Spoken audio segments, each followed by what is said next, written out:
Isang lalaki sa Tugigaraw arestado sa buy-bust operation. Naritong news scoop ni Ronald Domingo.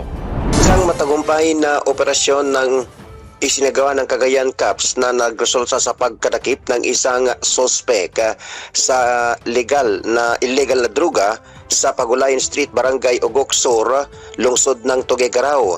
Ang naturang sospek ay kinilalang si Aka Randy, 46 years old, walang asawa, isang hairstylist, tubong Surigao del Norte at kasalukuyang naninirahan sa nabanggit na lungsod.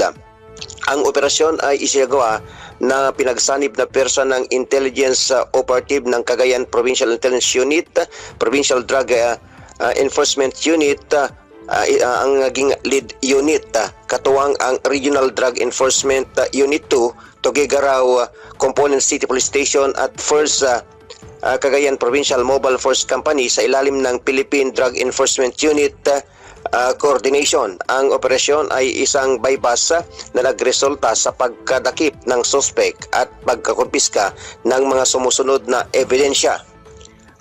Isang piraso ng heat seal transparent plastic sachet na naglalaman ng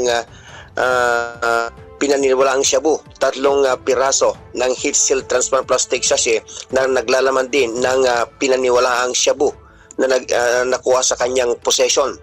Isang piraso ng tunay na 1,000 peso bill at 5 1,000 peso bill na bodel money na naging buy-bust money.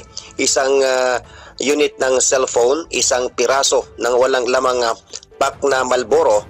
Ang mga nasabing ebidensya ay minarkahan at inimbentaryo sa mismong lugar ng operasyon sa presensya ng sospek at ang kinatawan ng DOJ. Ang sospek at ang mga nakumpiskang droga ay dinala sa PDEA Region 2 para sa drug test at laboratory examination habang ang dokumento ay kasalukuyang inihanda para sa pagsampa ng kaso laban sa suspek at mahaharap sa kasong paglabag ng 9165 o Comprehensive Dangerous Drug Act of 2002. Ito ang Ronda Patrol, Ronald Idol Domingo, naghulat para simpilang may tudong lakas. DWIC, nagbabalita ng tama, naglilingkod ng tama.